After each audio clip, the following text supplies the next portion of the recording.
তারা হয়তো একটি নতুন প্রোগ্রাম তৈরি করবেন। এটিকে ধরে নিতে পারেন অ্যামনেস্টি, সাধারণ ক্ষমা প্রসেস টাইপের একটি প্রোগ্রাম।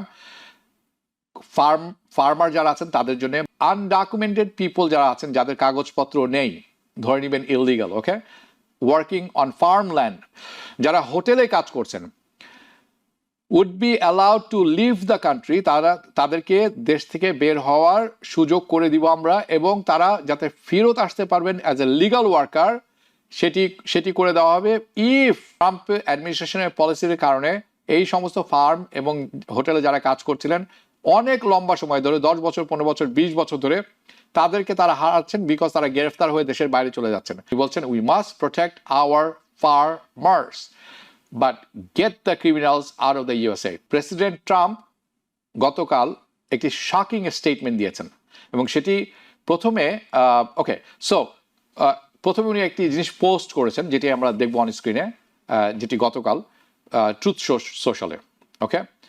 উনি বলছেন our great farmers and the people in the hotel and leisure business, okay, আর হসপিটালিটি বিজনেস যারা আছেন, কিছুক্ষণ পরে ব্যাখ্যা করবো, তারা they have been stating, they means যারা ওনার আছেন ফার্মগুলার এবং যে হোটেলগুলো আছে, লিজার বিজনেস আছে, তাদের যে ওনার আছে, they have been stating that তাদের মানে আওয়ার অ্যাগ্রেসিভ পলিসি, তার যে অ্যাগ্রেসিভ পলিসিটা আছে ইমিগ্রেশনের, ট্রাম্প অ্যাডমিনিস্ট্রেশনের on immigration, is taking very good taken away very good long time workers away from them,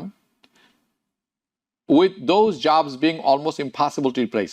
সোজা কথায় ট্রাম্প অ্যাডমিনিস্ট্রেশনের পলিসির কারণে এই সমস্ত ফার্ম এবং হোটেলে যারা কাজ করছিলেন অনেক লম্বা সময় ধরে, 10 বছর, 15 বছর, 20 বছর ধরে, তাদেরকে তারা হারাচ্ছেন বিকজ তারা গ্রেফতার হয়ে দেশের বাইরে চলে যাচ্ছেন।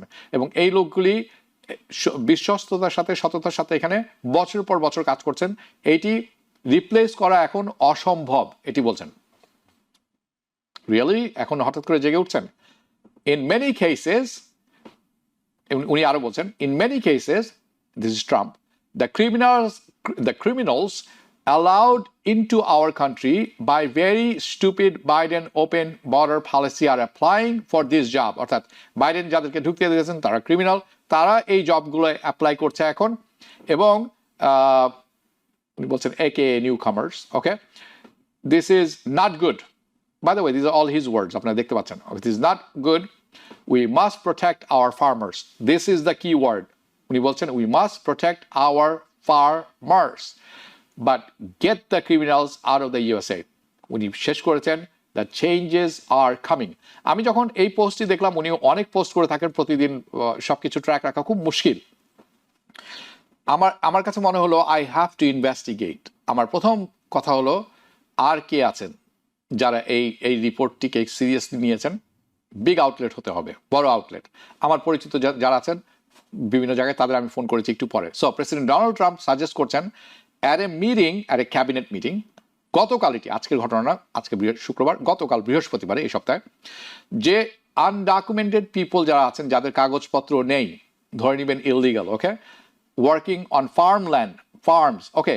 না, দিস ফার্ম আমরা সবসময় মনে করি কৃষক, আসলে সেটি না। যারা কৃষি কাজ করছেন, যারা অ্যানিমাল ফার্মে আছেন, সেটি হতে পারে গবাদি পশু, হাঁস, মুরগি বা এই জাতীয় ফিড যারা প্রোভাইড করেন, এরা সবাই পড়বেন এই ইয়াতে। যারা হোটেলে কাজ করছেন would be allowed to leave the country, তাদেরকে দেশ থেকে বের হওয়ার সুযোগ করে দিব আমরা, এবং তারা যাতে ফেরত আসতে পারবেন অ্যাজ এ লিগাল ওয়ার্কার সেটি করে দেওয়া হবে ইফ, যদি তাদের এমপ্লয়ার্স, যেখানে তারা কাজ করছেন তার এমপ্লয়ার যদি বলেন হ্যাঁ আমি এর দায়িত্ব নিলাম, vouch for them, okay. So Trump বলছেন this is a meeting with the reporter যখন প্রেজেন্ট করছিলেন, সো উনি কি বলেছেন ওয়ার্ড ফর ওয়ার্ড, আমি বলছি we have to take care of our farmers. এখন প্রেশার তৈরি হয়েছে অনেক, ফার্মাররা বুঝতে পারছেন যে তাদের শস্য নষ্ট হচ্ছে, প্রোডাকশন কমে এসেছে, তারা সর্বশান্ত হয়ে যাবেন। এমন অনেকে ঋণ নিয়ে যারা করেছেন তারা সর্বশান্ত হয়ে যাবেন। সো উনি বলছেন, I quote, we have to take care of our farmers, the hotels, and the various places where they tend to need people. এটি আমাকে যেটি মনে করিয়ে দিচ্ছে সেটি হচ্ছে প্রেসিডেন্ট রোনাল্ড রেগানের সময় উনি করেছিলেন ইমিগ্রেশন রিফর্ম অ্যাক্ট, ইটস 1986, ওকে। উনি বলেছিলেন 1984 সালের পূর্বে যারা এসেছিল, আমি আসছি সেই প্রসঙ্গে কিছুক্ষণের মধ্যে। সো ডোনাল্ড ট্রাম্প যেটি বলছেন, it's very similar to that, and this is significant, অত্যন্ত তাৎপর্যপূর্ণ। আমি আসছি সেই প্রসঙ্গে, কিন্তু স্টেটমেন্ট উনি আরও দিয়েছেন। উনি বলেছেন যে supporting international students in the US, কারা এটির অন্তর্ভুক্ত? যারা ফরেন স্টুডেন্ট আছেন, যারা ওপিটিতে আছেন, স্টেমে আছেন, তারা স্পেশালি অ্যাটেনশন দিবেন, ওকে।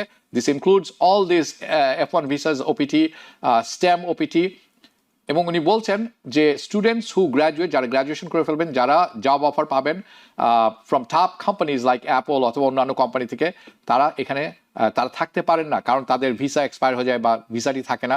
বেসিকলি উনি একটি অন্যরকম কথা বলছেন যে তাদেরকে একটি জায়গা করে দিবেন। কিভাবে? তাদেরকে ম্যারিট বেস গ্রিন কার্ডের একটি সিস্টেমের কথা উনি ইঙ্গিত দিচ্ছেন। দিস সাউন্ডস টু মি, এই সব কিছু দেখার পরে আমার কাছে যেটি মনে হচ্ছে সেটি হচ্ছে তারা হয়তো একটি নতুন প্রোগ্রাম তৈরি করবেন। এটিকে ধরে নিতে পারেন অ্যামনেস্টি, সাধারণ ক্ষমা প্রসেস টাইপের একটি প্রোগ্রাম। ফার্মার যারা আছেন তাদের জন্য, বা ফার্ম ল্যান্ডে কাজ করেন যারা, তারা সেই সমস্ত ব্যক্তিবর্গ যারা hospitality, this could be hotel or leisure, the hotel industry. তার কারণ কি, হঠাৎ করে কেন তারা এটি করতে চাচ্ছে না? তারা এখন জেগে উঠেছেন, দে আর ওয়েকিং আপ। কিসে? বাস্তবতার ক্ষেত্রে they waking up to the reality. যে গুড ওয়ার্কার যারা আছেন তারা কিন্তু খুব ডিফিকাল্ট টু রিপ্লেস, এদেরকে রিপ্লেস করা ডিফিকাল্ট, তাদেরকে রাখতে হবে। গুড এডুকেটেড যারা আছেন লং টার্ম। সো উনি কি সত্যি অ্যামনেস্টির কথা বলছেন? এটি এখনও কেউ, আমি যাদের সাথে যোগাযোগ করার চেষ্টা করেছি, এখনও কেউ কোনো কথা বলতে রাজি নন, ওকে। বাট আবার অস্বীকারও করছে না কেউ, তার মানে হচ্ছে এই কথাটি হয়েছে তাদের মধ্যে, but they are not allowed to publicly say anything. এই মুহূর্তে তারা কিছুই বলবে না পাবলিকলি, ওকে। That's okay. আমার যে হিন্টটা দরকার ছিল, যে কথাটি জানা দরকার ছিল, সেটি আমি জেনে গেছি। আপনাদের মনে রাখতে হবে, শেষ immigration act and immigration reform and control act, এটি 1986 সালে করেছিলেন প্রেসিডেন্ট রেগান, নভেম্বর 6 তারিখ বা 2 তারিখে পাশ করেছিলেন, যার মাধ্যমে উনি বলেছিলেন এই দেশে যারা এসেছে 1984 সালের পূর্বে তাদেরকে লিগাল করা হবে যদি তারা ফার্মে কাজ করেন, প্রোগ্রাম, ওকে। তাদেরকে লিগাল গ্রিন কার্ডের রাস্তা করে দেওয়া হবে এবং তারা গ্রিন কার্ড পাবেন। এটি ছিল তার প্রোগ্রাম, যেই প্রোগ্রামের আওতায় 2.7 মিলিয়ন মানুষ কিন্তু গ্রিন কার্ড পেয়েছিলেন। সেরকমই কি একটা কিছু আসতে যাচ্ছে? আমি এখনো শিওর না যে এইরকমই একটি কিছু হতে যাচ্ছে, কিন্তু উনি যেটি বলছেন তার অর্থ হচ্ছে কাছাকাছি একটা কিছু হতে যাচ্ছে। নিউ ইয়র্ক থেকে সম্প্রচারিত TVN 24 টেলিভিশন, বিশ্বজুড়ে বাঙালির কণ্ঠস্বর।